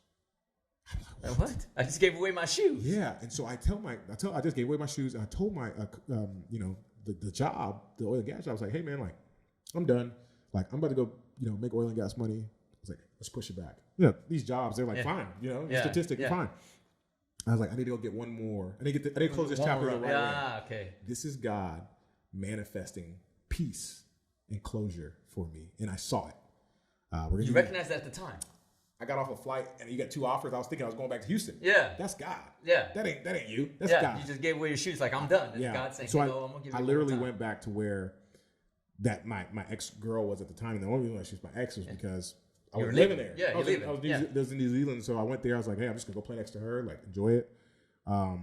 So blessed for that season. Gave me a lot of closure with basketball. I knew once I took that contract, and it was the most money I've ever made. I knew once I took that contract that I was going to retire. That's it. I was going to retire. I teeter-tottered with it a little bit because I started playing really well. I was obviously like, man, this is really going to be over, crying. Yeah. But the offer for oil and gas was too much to pass up. Yeah. There's life beyond. And there's life beyond it. And so I was like, hey, as I start to pivot, this is going to be a big part of it. And so I was like, hey, there are so many, there's a narrative. There's so many athletes that are going through this situation of like, hey, there's this idle time. I'm not getting picked up. My money's decreasing. What do I do? Yeah. And I want to be a source for those players. I want to help them kind of figure out what that next step is. And I've done that already. I've gotten one person with oil and gas. Yeah. And I've got another person. He is now with the Milwaukee Bucks. And so I have a passion for helping. That's awesome, man. And so before we get into what your current life now, like when that last buzzer went off, what's going in your head, man? I think that it was like I started coming to terms with it. Right now, it's like, hey, like I'm at peace. I'm at peace with basketball. I've done it. I played at a high level. I've gotten much accomplished. But now it's time to, provide a living for my family, for my future family. Yeah. And I think that was important. And so. It was hard to get to that point, but once I did, I was like, all right, it's time. It's time. The ball's. Man, looking back, right? Basketball, everything you expected it to be, to give to you, anything you would have changed? Oh, man, you can't change things, man. That makes you who you are. Yeah. So I'm so, again, like grateful for basketball. And again, I never want anybody to read that book and like, man, he's trying to take basketball is somebody that's not the motive of the book. You're reading it wrong. The motive was like basketball has built the foundation, truly is the nucleus for who I am today. I'm an extremely regimented, driven person. That's pieces of my mom, but it's a lot of what basketball has done for me. Again, I talked about it earlier, like the way you have to compete on a daily level is extremely tough. And for you to look at your friend every day in the face and like, hey, I got to beat him out of a spot. Yeah. That'll only propel you forward in any business. Success in the business world. And it helps that, and if I'm reading this right, it was actually basketball that connected you to the person that got you the oil and gas job. Yeah, absolutely. Yeah, right? Yeah. So he's my high school coach. Yeah. He ended up, transitioning as well because, I think high school basketball was something that a dream that he was following, right? Coaching. Yeah. And I think he was like, hey, there's other ways to kind of like contribute and also get the financial gain. So he went to oil and gas. He, looked out as I was putting my resume out in people's hands. And at that point, with no work experience, that's not the type of job you get. No, right out the gate. Out the gate. Out the gate. So, well, it's a testament to the values you learn as an athlete and the quality of person you are that your coach who turned to oil and gas said, hey, come on over and work with me. So what are you doing these days, man? Like sort of where is Anthony Odunsi now, 3-4 years retired from basketball, and where's Anthony Odunsi going? So obviously went to oil and gas. I did that for about a year and a half, got laid off due to the pandemic. And at that time I was like, all right, well, how do you create change? I think I was off for like 9 months. I always call my book my firstborn because it took me 9 months. 9 months to write it, yeah. It took me 9 months to, and you talk about being regimented, man. I woke up every day at like 6 o'clock in the morning, and I didn't stop till 7, and I was just burning through. Just writing. And I wanted to be an impact. I wanted to be a vessel for other athletes going through what I went through. I don't want anybody to commit suicide. I don't want anybody to be depressed, be lonely. I want to help. So how do I do that? And so I always say, like, you have these, ambitions, and, God will put you where he wants you. He'll place you at the right time. And that's just for me. I am the religious one. Like, that's maybe not for everybody, but around the time, I think it was a week after I finished writing my book, I got a call from Chick-fil-A, and they were like, hey, this is kind of our model. This is who we are. We have this program. It's kind of like a filter to be, an operator. A leadership program. Yeah, leadership program. It's called the Chick-fil-A Leadership Development Program, and it is kind of like a pipeline to become an operator. It gives you a competitive advantage to becoming a Chick-fil-A operator.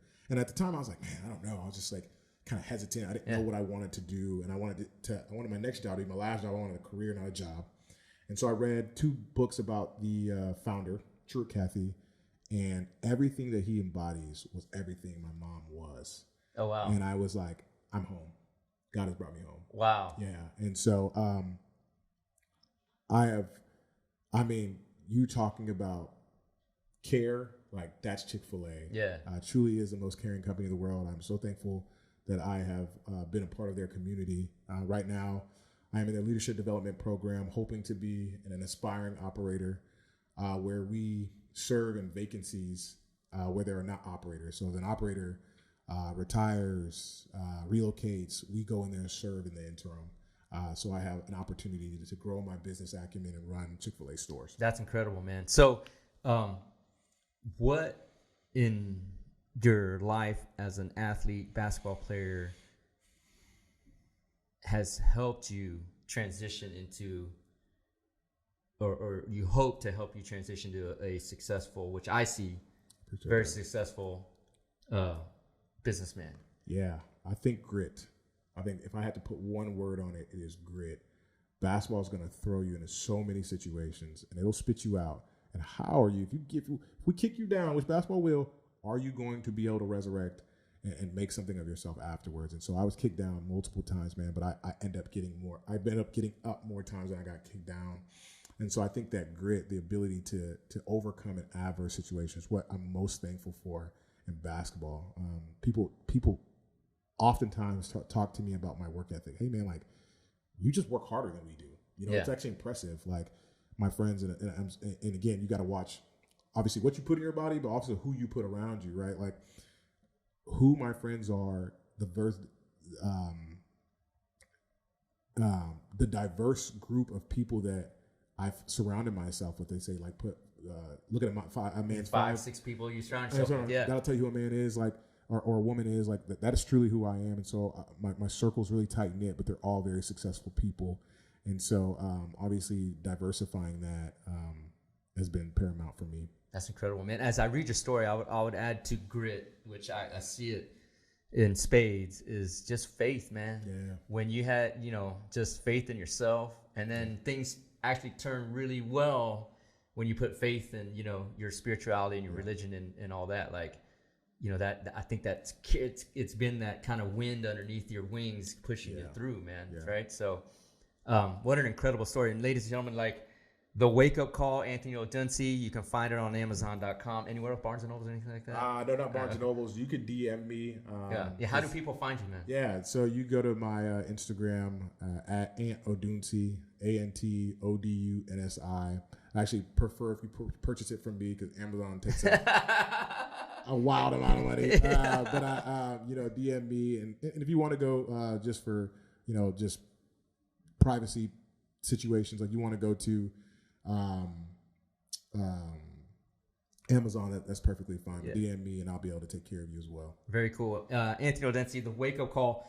The futures with Chick-fil-A, owner operator. I see you very successful there.